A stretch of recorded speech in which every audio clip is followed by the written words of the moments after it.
Hello बच्चों, कैसे हो आप सब। Welcome to Vedantic YouTube channel. बच्चों, जैसे कि आपको पता है इस चैनल पर हमने 10 डेज 100 क्वेश्चन सीरीज लॉन्च की थी। आज उसी सीरीज का डे 8 है। 70 क्वेश्चंस हम कर चुके हैं, कंसेप्ट समझ चुके हैं, कैसे क्वेश्चंस पूछे जा रहे हैं वो हमने देखा। डायरेक्ट फॉर्मूला बेस्ड क्वेश्चन भी हमने देखे थे। ठीक है, न्यूमेरिकल वैल्यू टाइप क्वेश्चन आसान होते हैं लेकिन कैलकुलेशन करवाते हैं, डायरेक्ट फॉर्मूला बेस्ड होते हैं, वो भी हमने देखा था। तो आज मैं बात करने वाला हूं कि आप जी मेंस के स्कोर को कैसे मैक्सिमम कर सकते हो। ठीक है, दो कंडीशन से आपके स्कोर क्या हो सकता है, मैक्सिमम हो सकता है। ठीक है, वो कंडीशंस क्या है देखो।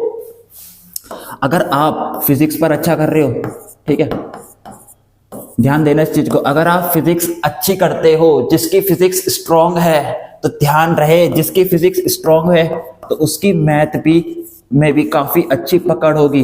ठीक है, तो मैथ पे भी उसके क्या होगी, स्ट्रांग होगी। ठीक है, अब ये जरूरी नहीं है कि अगर किसी की फिजिक्स ज्यादा स्ट्रांग है तो उसका फिजिक्स बहुत अच्छे से आती है तो उसको मैथ्स कम आती होगी, ऐसा नहीं हो सकता। कम क्या आती होगी, ठीक है, क्योंकि मैथ्स और फिजिक्स यार दोनों लिंक है, यार दोनों लिंक है।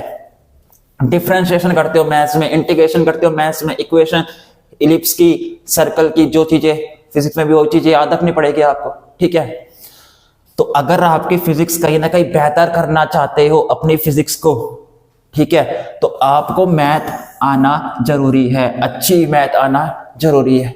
ठीक है, क्योंकि फिजिक्स क्या है, फिजिक्स क्या होता है मेरे प्यारे बच्चों, ये बेसिक मैथ जो मैंने आपको बताया था पहले भी। ठीक है, बेसिक मैथ। अब ये बेसिक मैथ प्लस माइनस मत इसमें ऐड करना है यार। बेसिक मैथ का मतलब 11 12 की अच्छी खासी मैथ आती है, ट्रिग्नोमेट्री पता है, ट्रिग्नोमेट्री के सारे फॉर्मूले पता है। ठीक है, इस तरीके से डिफरेंशिएशन पता है, इंटीग्रेशन पता है।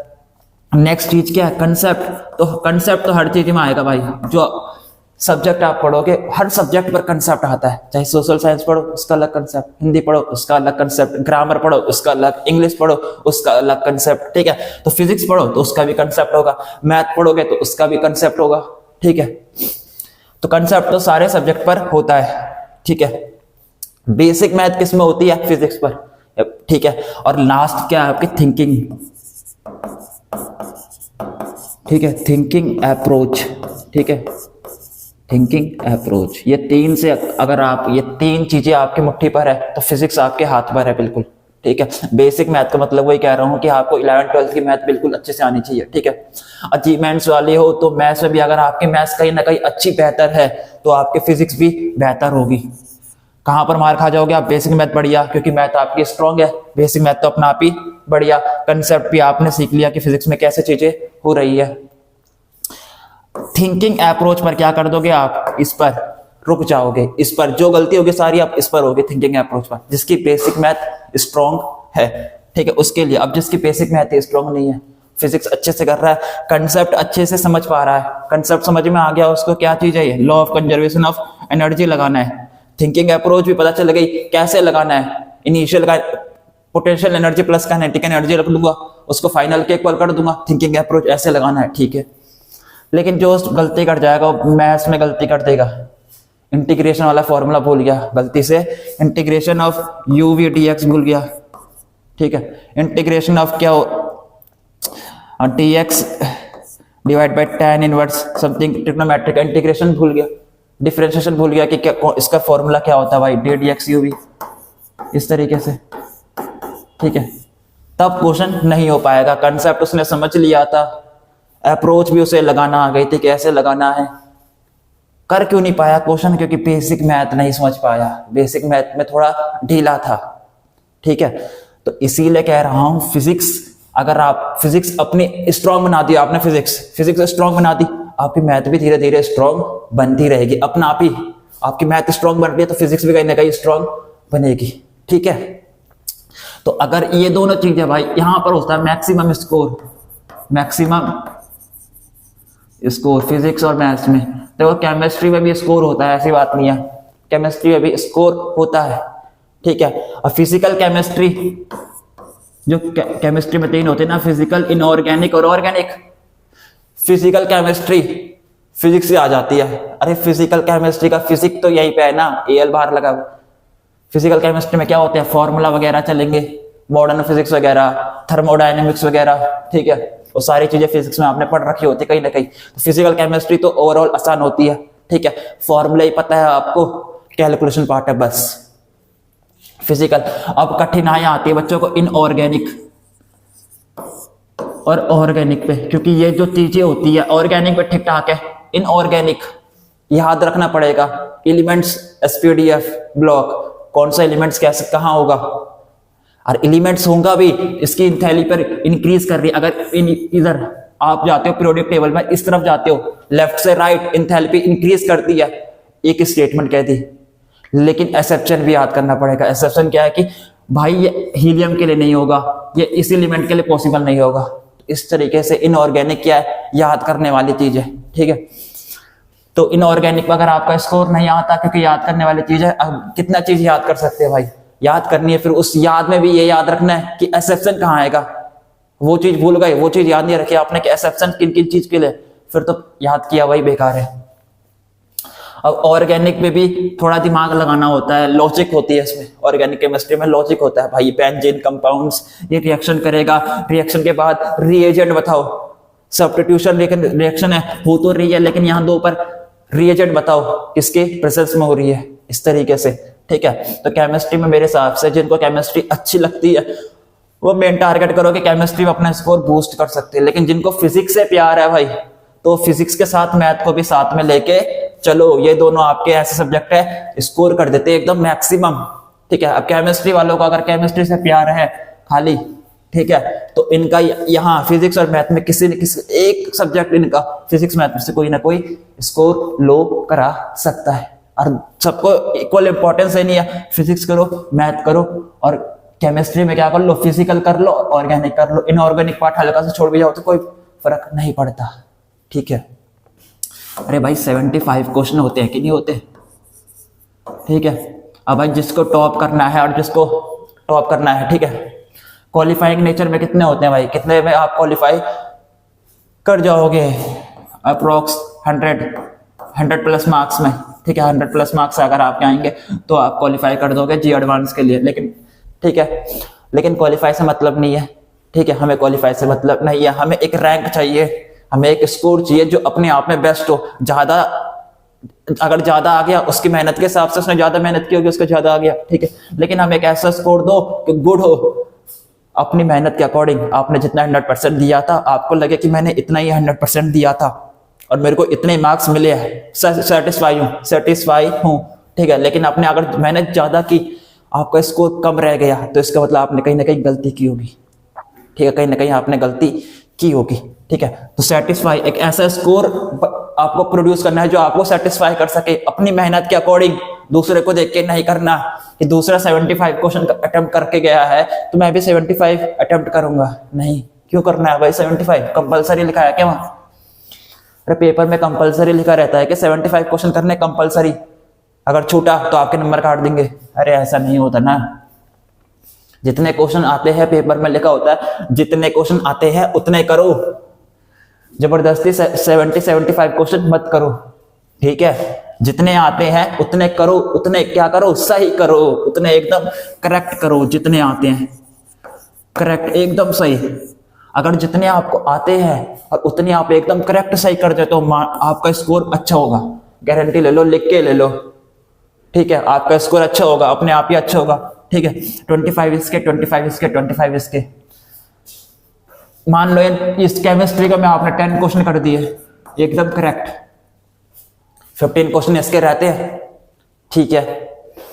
अब केमिस्ट्री में ध्यान देना, न्यूमेरिकल वैल्यू टाइप क्वेश्चन आते हैं और ज्यादातर कहां से आएंगे? फिजिकल केमिस्ट्री से आएंगे। ऑर्गेनिक से भी पूछे जा सकते हैं, इनऑर्गेनिक से एक, लेकिन ज्यादा पॉसिबिलिटी क्या है फिजिकल की, क्योंकि फिजिकल क्या देता है? न्यूमेरिकल वैल्यू, ठीक है। मैथ्स में आपने मान लो कितने क्वेश्चन कर लिए, अराउंड से आपने 13 क्वेश्चन कर लिए, यहाँ लीस्ट कह रहा हूं कि इतने आपने कर लिए, इस पर आपने 10 कर लिए। फिजिक्स आपको अच्छी से आती थी, फिजिक्स आपने 15 क्वेश्चन कर लिए। 15 10 कितने हो गए? 25 और 3 कितने हो गए? 28 38 और 2 ऊपर नीचे मान लो 40 क्वेश्चन।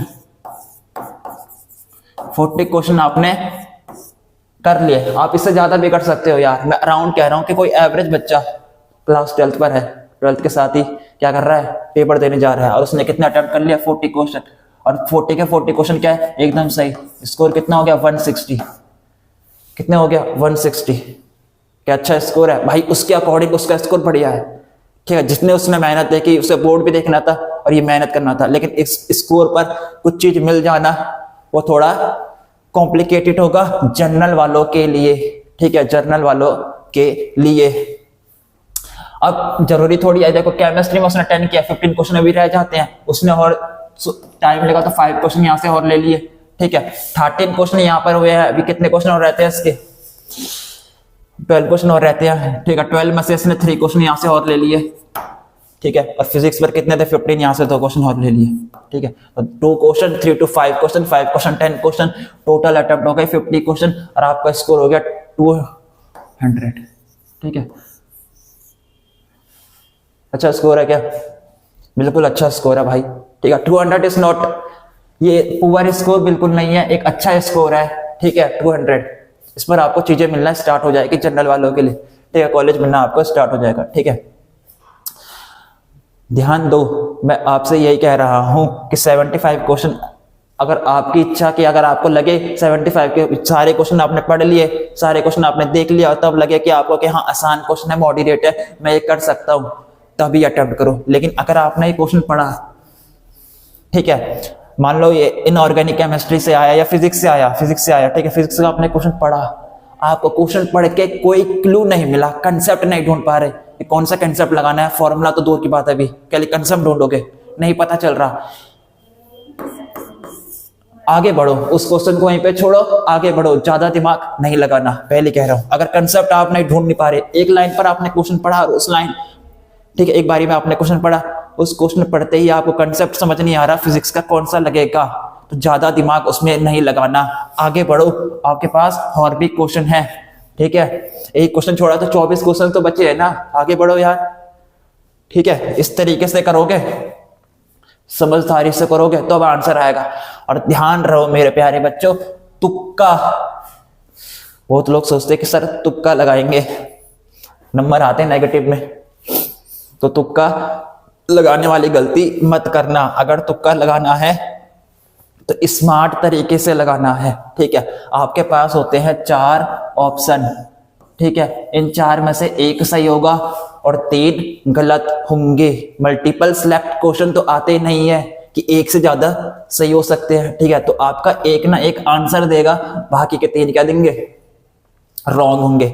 अब आंसर देखो ना, कभी कभी इस तरीके से दिया होता है कि CV is equal to 3R/2, CP is equal to 5R/2, ये दूसरा ऑप्शन भी, ठीक है, AB, CV is equal to 7R/2, ठीक है, ये CV, और CP इज इक्वल टू क्या आएगा, ये CP है ना 3R/2, ठीक। अब कंफ्यूजन है, देखो आंसर क्या आएगा, CP CV में से ही आएगा, क्योंकि ऑप्शन में, चारों ऑप्शन पर CV और CP की ही बात कर रहा है। अब कौन सा वाला सही है वो देखना है, ठीक है, क्योंकि CV is equal to 3R/2 मान लो यहाँ पर भी है, और दूसरा यहाँ पर 7R/2। पहले तो ये ढूंढना करना है कि CP, क्वेश्चन से CP निकल रहा है या CV निकल रहा है, ठीक है। जिस क्वेश्चन को आपने दे रखा होगा, समथिंग जनरल एग्जांपल ले रहा हूं, ठीक है, पर अब देखोगे CP CV में से कोई एक आंसर होगा। अब CP 5R/2 होगा या फिर 7R/2 होगा।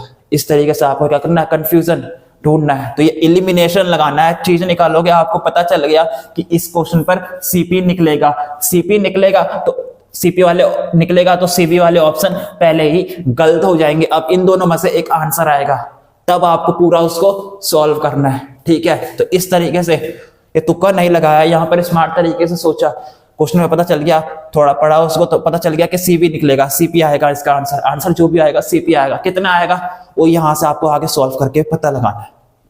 2 ऑप्शन आपने इलिमिनेट कर दिए, आपके चांसेस बढ़ जाएंगे। अगर अब आप तुक्का, कोई बंदा तुक्का लगाता है तो उसके चांसेस क्या होती है, प्रोबेबिलिटी बढ़ जाती है कि उसका आंसर सही हो सकता है, क्योंकि 2 है ना, अब 2 ऑप्शन है, पहले 4 में से 1 सिलेक्ट करना था, अब 2 में से 1 सिलेक्ट करना है। यहां पर प्रोबेबिलिटी बढ़ जाती है सही होने की, आंसर के सही होने की, ठीक है। समझ में आया, ठीक है। ये सारी चीजें मैं क्यों बताता हूं आप लोगों को, पढ़ाई से हटके थोड़ी है, ठीक है, आप बस पढ़ने पे रहते हो, कुछ चीजें भी समझा करो, किस तरीके से चीजें होती है, किस तरीके से आपको करना चाहिए। ठीक है, ये मेरा पॉइंट ऑफ व्यू था। अगर आप ऐसा करोगे तो काफी बेहतर आप अपना स्कोर बूस्ट कर सकते हो। ठीक है, गलतियां आप इस चीज पे कम कर सकते हो। ठीक है, चलो अब करते हैं question number 1। A hydraulic pressure can lift 100 kg when a mass m is placed on the smaller piston। ठीक है, ये हाइड्रोलिक लिफ्ट है। हाइड्रोलिक लिफ्ट, ठीक है, ये आपने देखा होगा इस तरीके से बनी होती है ना। ठीक है, यहां पर क्या होता है, लिक्विड होता है। ठीक है, अगर इसका एरिया A1 है और इस पर फोर्स F1 हम लगाते हैं तो यहाँ फोर्स जनरेट होता है F2 जिसका एरिया क्या है A2।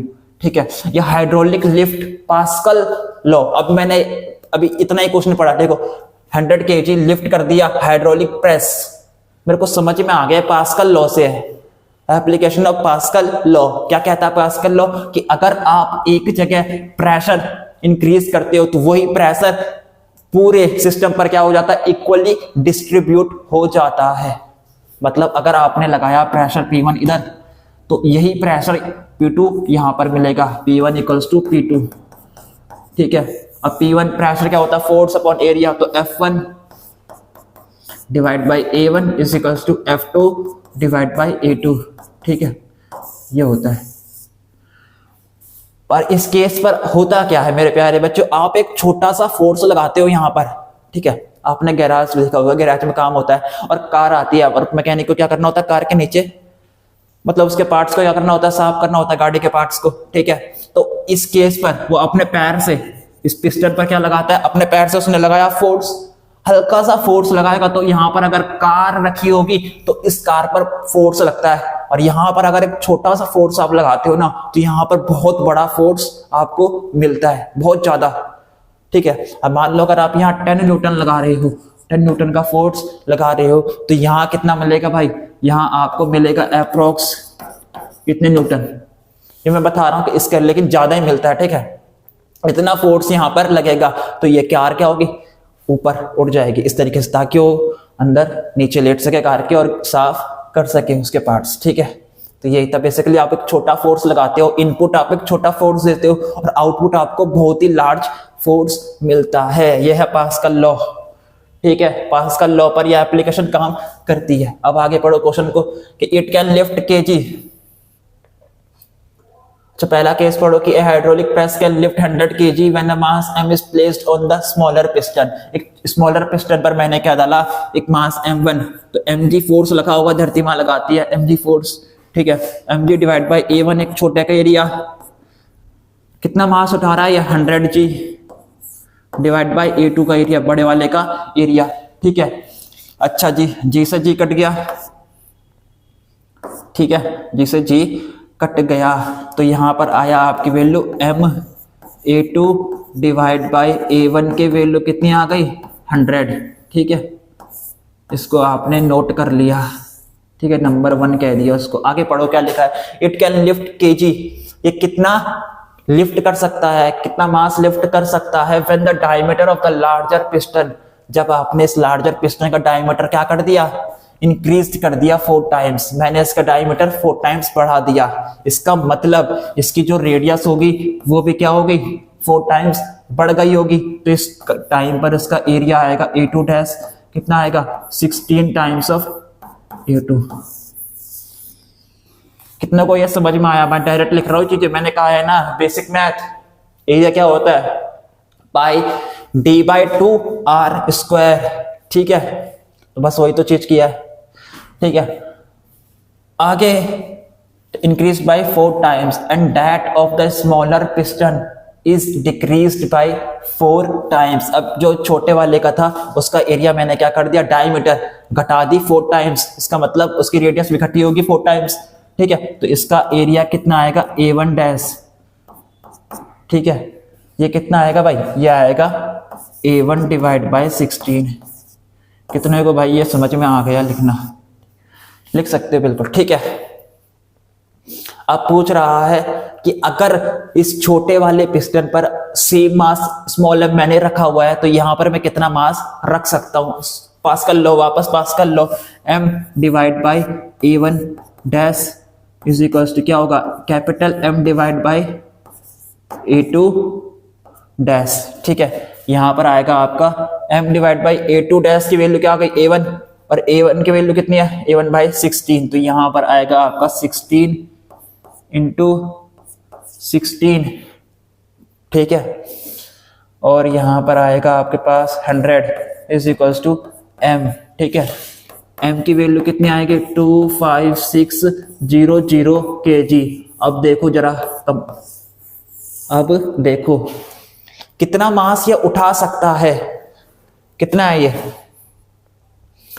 25,600 kg का मास ये उठा सकता है। 25,000 है ना, हाँ 25,600, कितना ज्यादा मास ये उठा सकता है।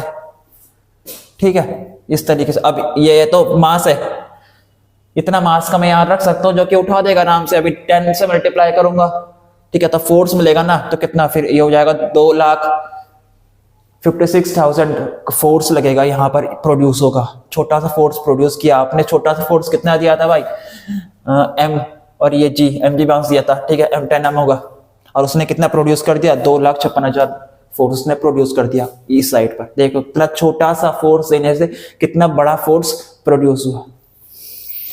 बिल्कुल बेसिक क्वेश्चन था। बेसिक इसलिए कह रहा हूं मैं इसको, बेसिक क्वेश्चन क्यों कह रहा हूं कि कंसेप्ट की समझ होनी चाहिए, पास्कल लॉ पता होना चाहिए था कैसा लगता है। ठीक है, चलो नेक्स्ट।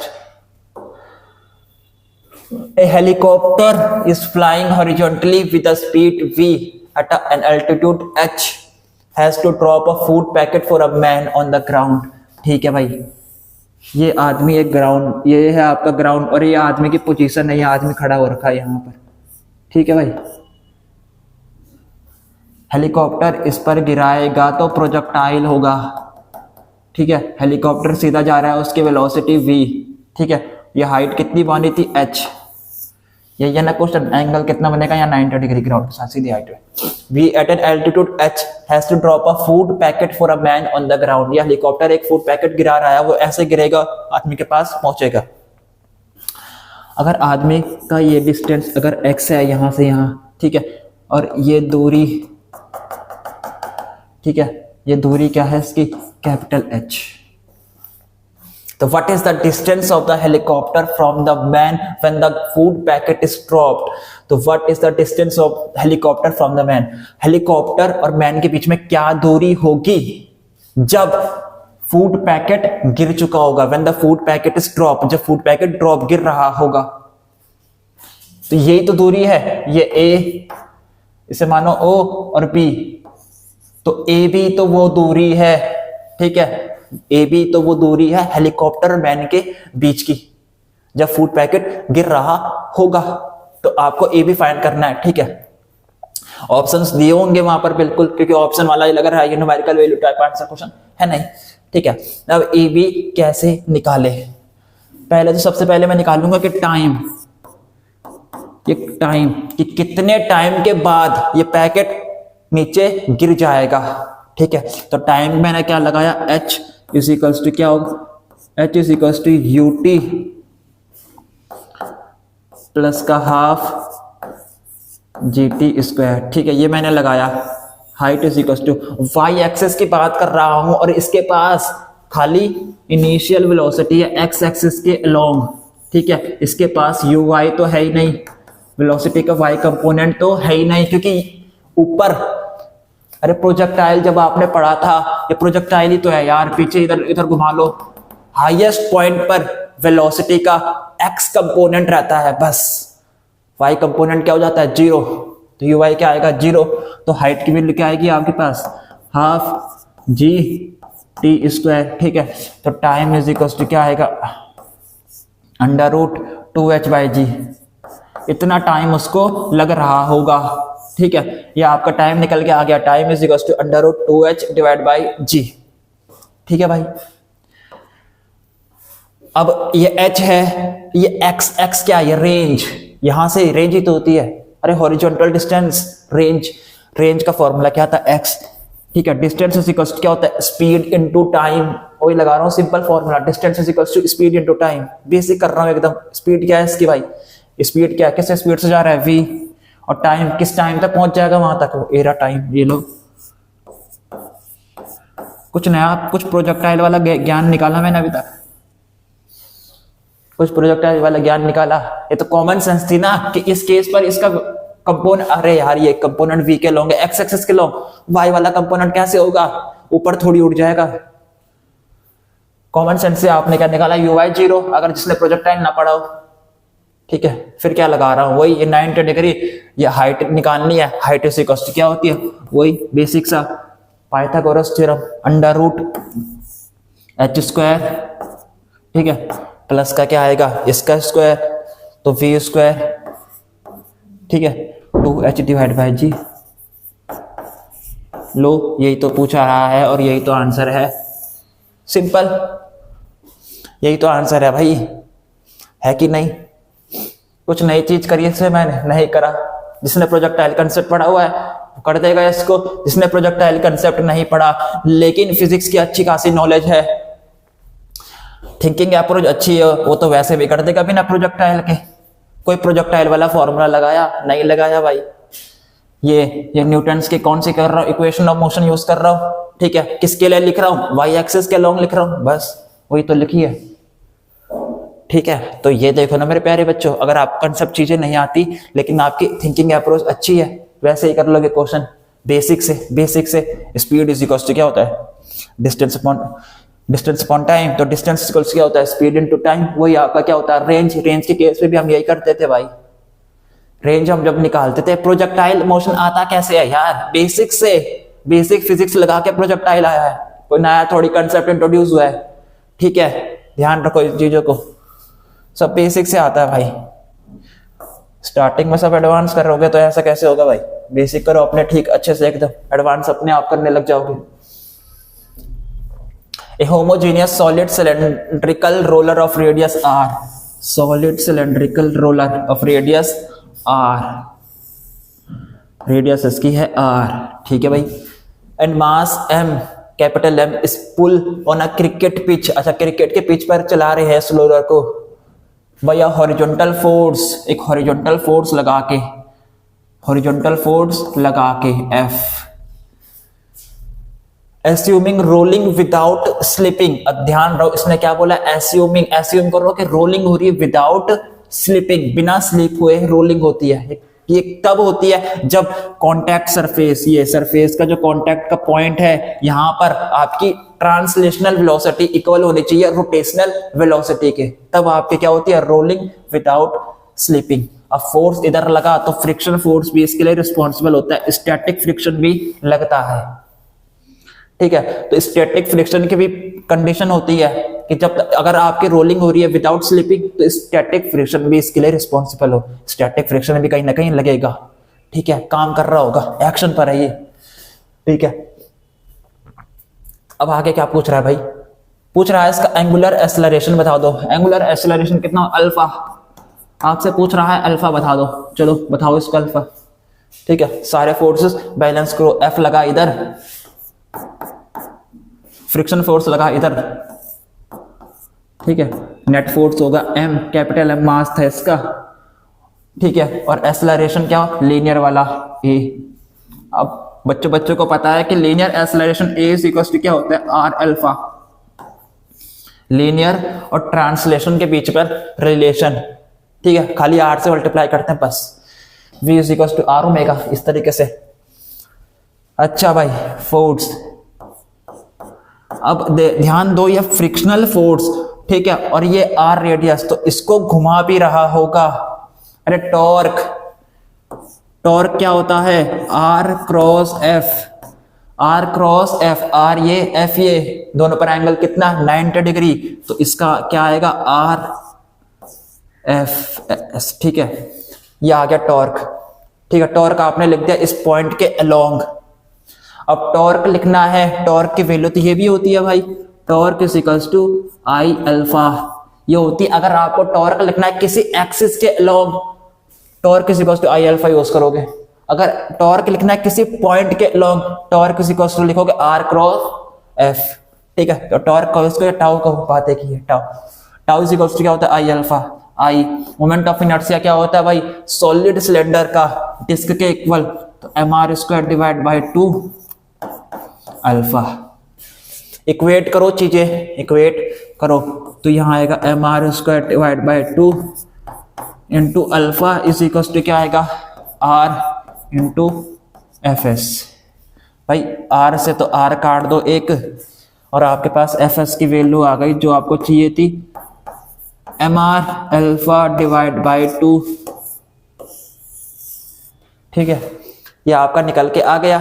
फोर्स में से M R alpha divide by 2 minus करो, M R alpha divide by 2 is equal to क्या आएगा, यहाँ आएगा एम आर अल्फा, ठीक है। आपसे क्या पूछ रहा था भाई अल्फा मांग रहा है, ठीक है। अल्फा अब निकालते हैं इसको भी, एफ इज इक्वल टू क्या आएगा एम आर अल्फा कॉमन निकाल लिए यहां से 3/2, ठीक है। तो यहां पर आपका आंसर आएगा 2f डिवाइड बाय क्या आएगा 3mr, 3mr is equal to alpha. यही तो आपका रिक्वायर्ड आंसर है मेरे प्यारे बच्चों। अल्फा इज इक्वल टू क्या आएगा 2f डिवाइड बाई 3mr, ठीक है। अब देखो इस क्वेश्चन को चेंज करके ये क्वेश्चन रिपीट हो सकता है क्या, रिपीट नहीं हो भी सकता है। उसमें वैल्यूज दे दिया जाएगा, मास दे दिया जाएगा, आपको कुछ फोर्स कुछ लगा के दे दिया जाएगा, करने का तरीका सेम ही है। कंसेप्ट वाला दे सकते हैं, कंसेप्ट रिपीट हो सकता है, कंसेप्ट तो रिपीट ही होते हैं भाई, ठीक है। आपको कह रहा होगा कि एस्यूम करो क्या रोलिंग हो रही है विदाउट स्लिपिंग, केस कैसा रहेगा भाई, इस केस पर वापस वही चीज यूज करोगे आप, कब होता है स्टैटिक फ्रिक्शन विस्कुलर रिस्पांस। क्वेश्चन नंबर 4 पे आ जाओ। क्वेश्चन नंबर 4 पढ़ो। 4 identical particles of equal masses 1 kilogram made to move along the circumference of a circle of radius 1 metre. अच्छा, एक सर्कल है और 4 पार्टिकल्स यहां पर रखे हुए हैं, एक m1, सबका मास इक्वल है तो मैं m लेके चल रहा हूं, ठीक है, m, और यहां भी एक m, ठीक है। ये दूरी और ये दूरी, इसका सेंटर मान लो यहाँ पर। डायग्राम को देख के पता नहीं चल रहा हो कि सेंटर है, लेकिन बीच में ही होगा, ठीक है। अच्छा जी, रेडियस है 1 मीटर, 1 मीटर की रेडियस है, ठीक है भाई 1 मीटर ये, तो इन दोनों के बीच की जो दूरी होगी वो क्या होगी √2 मीटर, ठीक है, 1 1, और ये होगा √2। अच्छा जी, आगे of 1 metre under the action of their own mutual gravitational attraction the speed of each particle. अब ये हर एक की क्या बतानी है आपको, हर एक पार्टिकल किस स्पीड से मूव कर रहा होगा वो स्पीड आपको बतानी है, ठीक है मेरे प्यारे बच्चों। अच्छा जी, बहुत सिंपल सा क्वेश्चन है, बेसिक चीजें यूज हो रही है, बेसिक चीजें यहाँ पे यूज होगी, ठीक है। तो सबसे पहले लिखाओगे फोर्स। अब मैं इसको नाम दे दूं कि ये पहला पार्टिकल 1 है, ये दूसरा, ये तीसरा और ये चौथा। तो फोर्स फर्स्ट पर कौन 2 की, तो फोर्स 1 कि पहले पार्टिकल पर दूसरे पार्टिकल ने कितना फोर्स लगाया, वो होगा F12, मैग्नीट्यूड लिख रहा हूं खाली, ठीक है। किसके इक्वल होगा gm² divide by d², d कितना हुआ भाई 2, ठीक है। नेक्स्ट F13, ठीक है। तो नेक्स्ट लिखोगे आप F13, ठीक है। इस केस पर कितना होगा फोर्स, तो gm² डिवाइड बाई 2r, 1 1 कितना हो गया 2, तो 2 का स्क्वायर कितना होगा 4, ठीक है। सेम इसकी वजह से कितना होगा, दोनों सिमेट्री है तो F14 की वजह से पर सेम ही होगा gm² डिवाइड बाई 2, ठीक है। अब मेरे प्यारे बच्चों ये घूम रहे हैं सर्कल पर, चारों पार्टिकल्स क्या कर रहे हैं, घूम रहे हैं। तो घूमने के लिए सेंट्रीपेटल फोर्स की जरूरत पड़ती है। तो जो ये नेट फोर्स जो ग्रेविटेशनल अट्रैक्शन जो आपस में लगा रहे हैं, ये नेट फोर्स ही तो देगा, F नेट ही तो देगा इनको सेंट्रीपेटल फोर्स, कितनों को ये बात समझ में आ गई कि जो नेट फोर्स होता है, जो नेट फोर्स इन सब के बीच में नेट फोर्स लगेगा ना, उसका जो नेट फोर्स आएगा वो किसके इक्वल होगा? सेंट्रीपिटल फोर्स के इक्वल होना चाहिए, तभी तो घूम पाएंगे सर्कल पर। नहीं आई बात समझ में? अच्छा, तो एफ नेट कितना आएगा? G M square divide by 4 plus का, इस पर देखोगे F2 cos 45 प्लस का F3, ये F2 और F4 cos 45, ठीक है। इसी कॉस्ट क्या आएगा यहाँ? M V square divide by R, ठीक है। मास तो 1 पर ही। अरे यार ये 45 का एंगल बनेगा ना यहाँ पर, ये 45 का, और मैं से कंपोनेंट लिखना है, ठीक है। ये फोर्स इस तरीके से थीटा एंगल पर झुका हुआ है, मेरे को कंपोनेंट लिखना है इस फोर्स का, इसका F12 का, जो सेंटर के अलोंग हो, एक्स एक्सिस के अलोंग हो, सेंटर के अलोंग हो, तो ये कंपोनेंट है। तो यही तो लिखा है F2 cos 45, सेम इसका लिखूंगा तो F4 cos 45, ठीक है। GM square divide by 4 plus का F2 की वैल्यू कितनी थी? GM स्क्वायर डिवाइड बाई 2√2, ठीक है, प्लस सेम यहां पर भी GM स्क्वायर बाई 2√2, ठीक है। और यहां कितना आएगा मेरे प्यारे बच्चों? मास कितना है पार्टिकल्स का? 1, ठीक है। और R की वैल्यू कितनी है? रेडियस भी इनकी 1, तो यहां पर कितना आएगा? V square. आप ये इसको सॉल्व नहीं कर पाओगे आगे, सिंपल सा तो है, इसको सॉल्व नहीं कर पाओगे, और देन V की वैल्यू आप आराम से निकाल लोगे, ठीक है, इसको सॉल्व करते ही, ठीक है मेरे प्यारे बच्चों। बिल्कुल बेसिक क्वेश्चन था, सिंपल सा। चलो भाई अगले क्वेश्चन पर।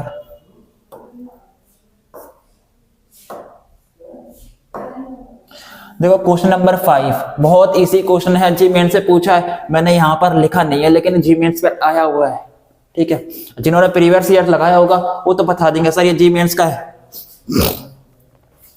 Diatomic gas having Cp7R, diatomic gas है जिसके Cp उसने दे रखा है आपको इतनी, Cv दे रखी है आपको 5/2R, ठीक है। और इस हीटेड एट कांस्टेंट प्रेशर पर इसको हीट किया जाता है, बहुत सही। द रेशियो ऑफ मांग रहा है du internal energy change in dq, ratio dw आपसे मांग रहा है, क्या आएगा? इन तीनों को जब आप रेशियो लेते हो क्या आएगा? बहुत सिंपल क्वेश्चन मेरे प्यारे बच्चों। एट कांस्टेंट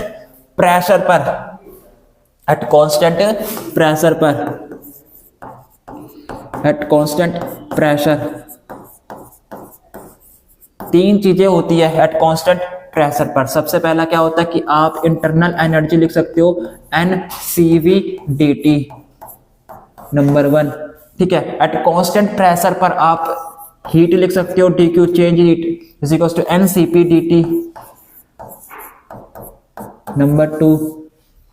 और वर्क आप लिख सकते हो PV work is equal to क्या होता है?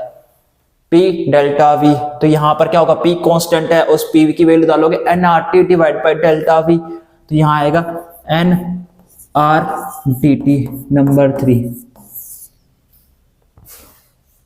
ठीक है।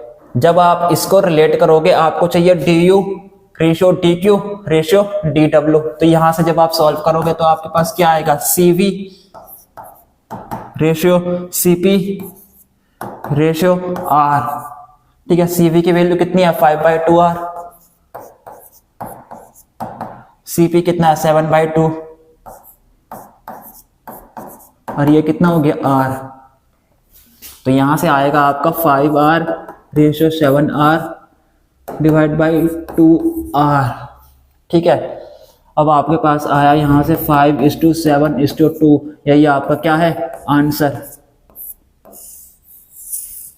बहुत बेसिक क्वेश्चन, बेसिक क्वेश्चन उनके लिए जिनको कंसेप्ट पता था कि कांस्टेंट प्रेशर पर मैं इंटरनल एनर्जी इस तरीके से लिख सकता हूं NCV dt, कांस्टेंट प्रेशर पर मैं चेंज इन हीट लिख सकता हूं NCP dt, ठीक है। वर्क लिख सकता हूं nRDT,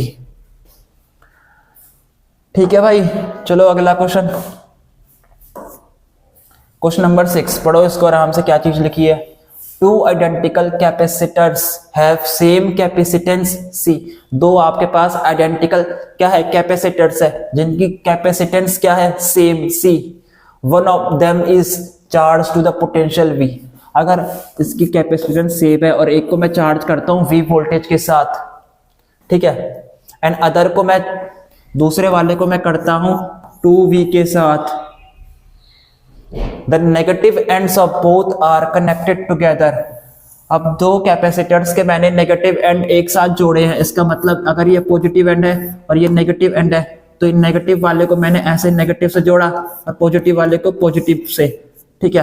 कैपेसिटर्स कैसे रखे पैरेलल पर, उसने ये डायरेक्ट नहीं बताया आपको। इसी तरीके तो जीमेन खेलता है आपके साथ, ठीक है, स्क्विड गेम की तरह खेलता है आपके साथ, ठीक है। तो पॉजिटिव नेगेटिव पॉजिटिव नेगेटिव, ठीक है, नेगेटिव को नेगेटिव से जोड़ा ये बोला है उसने और पॉजिटिव को पॉजिटिव से जोड़ा। बच्चे कंफ्यूज हो जाते हैं, आधे बच्चे यहाँ ढूंढ नहीं पाएंगे कि सीरीज पे लगा पैरेलल पर लगा है। ध्यान से पढ़ोगे तो क्या बोला, नेगेटिव को नेगेटिव से जोड़ो, पॉजिटिव को पॉजिटिव से जोड़ो। कॉम्बिनेशन कैसा है पैरेलल, मतलब उसने कैपेसिटर्स लगाए हैं पैरेलल पर। अच्छा, when the positive and also joined together, ठीक है। बहुत प्यारी लाइन, 1 फरवरी 2024 शिफ्ट फर्स्ट का क्वेश्चन जी मेंस, इसी प्रीवियस साल, अगला साल अगर 2025 आ गया अब तो, ठीक है। The decrease in energy of the combined system is. अब जब दोनों को एक साथ उसने जोड़ा, ठीक है, सिस्टम को जब दोनों को एक साथ जोड़ा उस समय उनकी एनर्जी पर कितना चेंज आया वो आपको बताना है, ठीक है। सबसे पहले निकालो UI, इनिशियल एनर्जी। एनर्जी कितनी होती है कैपेसिटर्स के अलग, एनर्जी कितनी होती है हाफ CV स्क्वायर, तो हाफ C, ठीक है, V स्क्वायर, ठीक है, प्लस का हाफ C, दूसरी वोल्टेज क्या 2V स्क्वायर मतलब 4V स्क्वायर, ठीक है, ठीक है। तो यहां से अगर आप करोगे इसको तो यहां से आएगा 5/2 CV स्क्वायर। ये आपकी क्या है इनिशियल एनर्जी, ठीक है भाई, इनिशियल एनर्जी आपको पता चल गई। फाइनल एनर्जी लिखोगे तो आपको फाइनल एनर्जी के लिए क्या चाहिए हाफ, ठीक है, हाफ CV स्क्वायर होता है C नेट, तो C नेट चाहिए आपको। C नेट कितना आएगा C1 प्लस का C2, तो कितना है ये 2C, ठीक है। जब कैपेसिटर्स पैरेलल पर लगे होते हैं तो वो किसकी तरह एड अप होते हैं, रेसिस्टर्स इन सीरीज की तरह एड अप होते हैं, ठीक है। तो रेसिस्टर्स और कैपेसिटर्स पर यही डिफरेंस होता है। अगर रेसिस्टर सीरीज पर है तो सिंपल जोड़ेंगे, कैपेसिटर सीरीज पर है तो पैरेलल की तरह जोड़ेंगे जैसे रेसिस्टर्स पर होता है, उल्टा होते हैं एक दूसरे के, ध्यान में रखो। तो यहां आया 2C इंटू VF का स्क्वायर फाइनल वोल्टेज। इनके बीच में फाइनल वोल्टेज कैसे निकाले सर? मेरे प्यारे बच्चों मैं लगाऊंगा यहां पर लॉ ऑफ, कितनों को समझ में आया होगा, conservation, law of conservation of, बच्चों ने लिख दिया कमेंट्स में charge, law of conservation of charge, बिल्कुल लगाओ। Q is equals to CV, ठीक है। तो पहले वाले कैपेसिटर्स पर चार्ज कितना होगा Q, अरे जितना चार्ज पहले था इन दोनों पर अलग अलग, जब दोनों को एक साथ जोड़ूंगा तो उतना चार्ज तभी तो मिलेगा, चार्ज बढ़ थोड़ी जाएगा, चार्ज कम थोड़ी हो जाएगा, ठीक है। अच्छा, पहले वाले कैपेसिटर का चार्ज लिखो Q is equal to CV, तो CV प्लस का दूसरे वाले का क्या आएगा 2CV is equal to combine वाला क्या होगा Q is equal to C, तो इसका C क्या 2C VF, ठीक है। 2C ये 3C, C से C कट गया तो यहां पर कितना आएगा मेरे प्यारे बच्चों, VF की वैल्यू आएगी आपके पास 3V डिवाइड बाई 2।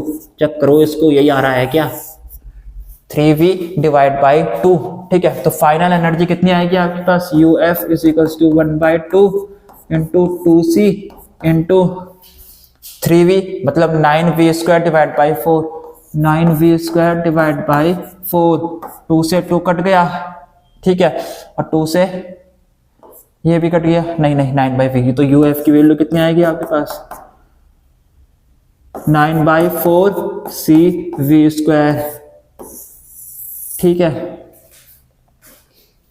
ठीक है भाई, 9/V CV स्क्वायर, ठीक है। तो यहाँ आएगा हाफ 1/, तो आपके पास डेल्टा ई की वैल्यू आ जाएगी यहाँ पर 1/4 CV²। यही आपका आंसर था। ठीक है मेरे प्यारे बच्चों, ठीक है। चेंज इन एनर्जी पता लग जाएगी ना कि कितनी आएगी, तो कितनी आएगी चेंज इन एनर्जी 1/4 CV²। इतनी एनर्जी पर उसका डिक्रीज होगा। ठीक है, सिंपल सा क्वेश्चन जी मेंस में पूछा गया है। बार बार कह रहा हूं ये चीज, आपसे रिपीट कर रहा हूं, बार बार क्यों कर रहा हूं मैं, ध्यान रखो इन चीजों को।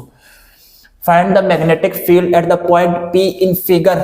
फिगर आप देख रही है, फिगर, ठीक है। अच्छा, एट द पॉइंट P। अच्छा जी, तो मैं यहाँ पर डायग्राम बना रहा हूँ वापस से। आपके पास इस तरीके से एक डायग्राम दे रखा है, ठीक है। ये लो, इस तरीके से आपका एक डायग्राम है। इस पॉइंट P पर आपसे मैग्नेटिक फील्ड पूछ रहा है, अगर उसकी रेडियस R है, ठीक है, और कुछ I करंट फ्लो कर रहा है, ठीक है। तो इस पॉइंट पर नेट मैग्नेटिक फील्ड पूछ रहा है आपसे, अगर इस वायर पर ऐसे करंट फ्लो कर रहा है, इस तरीके से करंट फ्लो कर रहा है, ठीक है। नेट मैग्नेटिक फील्ड पूछ रहा है, बी नेट कितना होगा यह आपसे पूछ रहा है, ठीक है मेरे प्यारे बच्चों। अब ध्यान दो, ये तो है इस तरीके से जोड़ोगे, ठीक है। ये करंट आया इस तरफ, ठीक है। मैग्नेटिक फील्ड की डायरेक्शन मैंने निकालनी है, ठीक है। इस पॉइंट पर इस तरफ, ठीक है। करंट आपका इस तरफ है, इस पॉइंट पर। राइट हैंड थंब रूल से डायरेक्शन निकालो। P पॉइंट पर निकालने है, जिस पॉइंट पर निकालने उस तरफ उंगलियां फैलाओ, ठीक है। अच्छा, करंट इस करंट की तरफ अंगूठा, ठीक है। बेंड करो। मैग्नेटिक फील्ड कितनी आएगी बाहर की तरफ, मैग्नेटिक फील्ड की क्या आएगी बाहर की तरफ, ठीक है। तो बाहर की तरफ आउटवर्ड, इस केस पर सर्कल वाले के केस पर भी आउटवर्ड होगी। नंबर 1, नंबर 2 और नंबर 3, इसको 1 माना, ठीक है। पहली वायर, तो पहली वायर की वजह से अब ये जो वायर है ना, ये फर्स्ट वाली वायर, वो सेमी इनफाइनाइट है। आधी क्या है यार, यहीं तक तो है यार, 90 डिग्री का एंगल बना रहा है, सेमी इनफाइनाइट वायर है, ठीक है। तो B1 आपके पास आएगी। वायर 1 की वजह से कितनी मैग्नेटिक फील्ड होती है, μ0 4π, ठीक है, I डिवाइड बाई R, ठीक है। ये आपके आया B1 की वैल्यू, ठीक है। Magnetic field due to wire B2 पर मैग्नेटिक फील्ड कितनी आती है मेरे प्यारे बच्चों, सर्कुलर लूप पर अगर P पॉइंट पर मैं मैग्नेटिक फील्ड लिखना चाहता हूं तो B सर्कुलर में लिखता हूं इस तरीके से, क्या लिखता हूं, μ0 4π I theta divide by R, ठीक है। वेयर थीटा किस में होना चाहिए आपका, रेडियंस पर। थीटा किस पर होना चाहिए, रेडियंस पर, ठीक है। थीटा क्या है कि कितना एंगल बना रहा है, आपको आधी वायर का चाहिए, आधी ये सेमी सर्कल बना रहा है। थीटा कितना बनेगा इसके इस पर, पाई से पाई कटेगा, आपका आंसर क्या आएगा B2, μ0 I divide by 2R। दूसरी, अब तीसरे की वजह से निकालो B3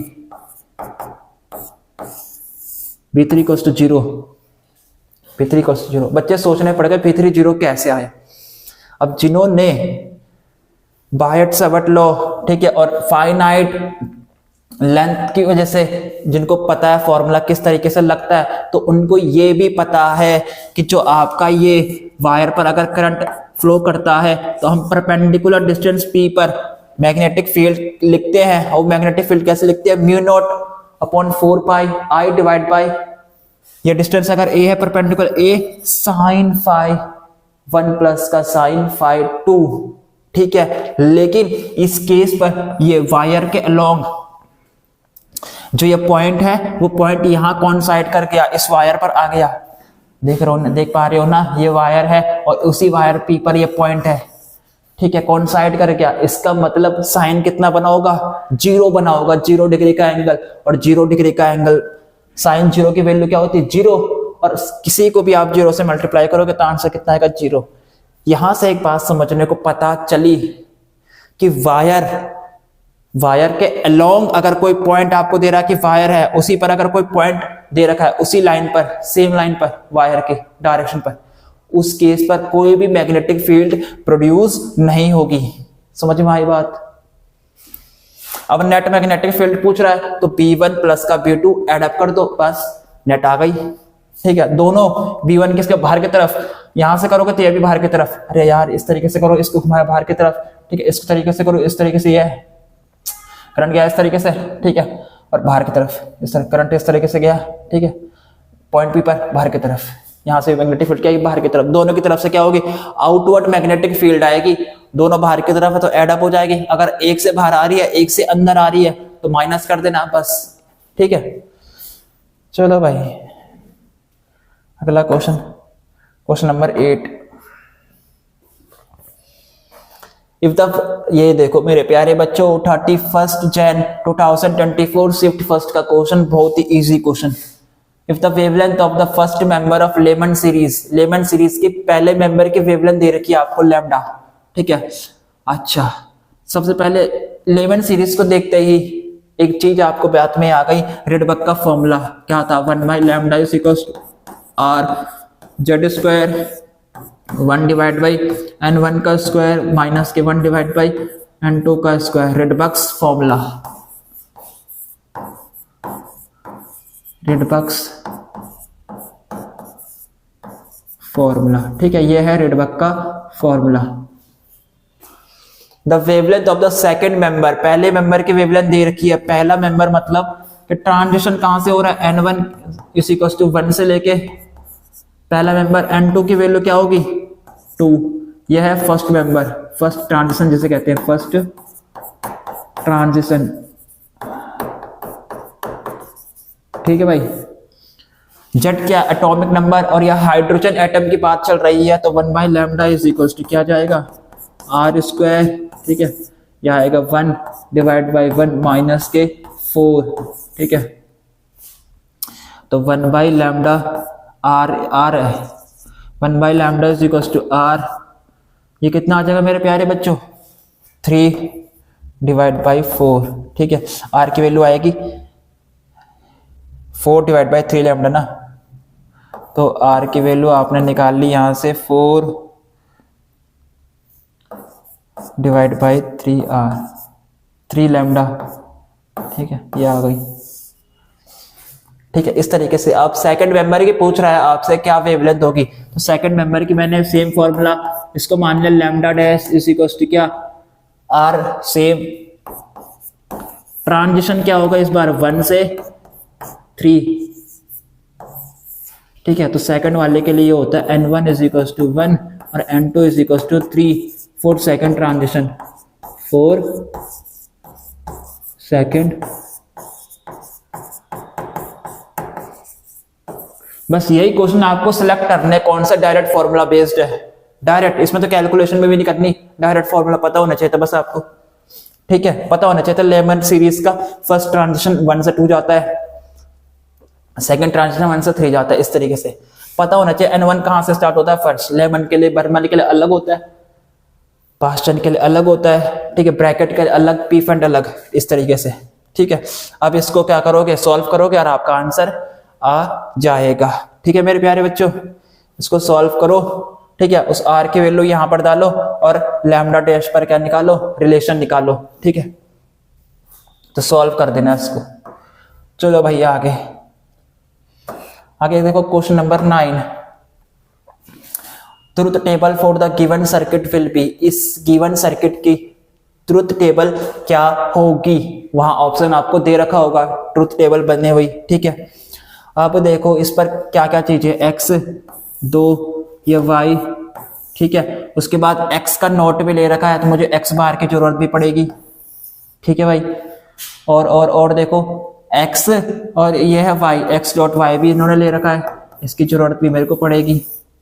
और x dot x complement y, इसकी जरूरत भी मेरे को पड़ेगी। आगे और देखो क्या चीज है, लास्ट में इन दोनों का क्या ले रखा है भाई, नैंड लगा रखा है, तो इन दोनों से जो आउटपुट आएगा एक्स वाई प्लस का एक्स डैश वाई का कंप्लीमेंट। ठीक है, यह आपका आंसर देगा। x के इनपुट 0 0 1 1, y 0 1 0 1।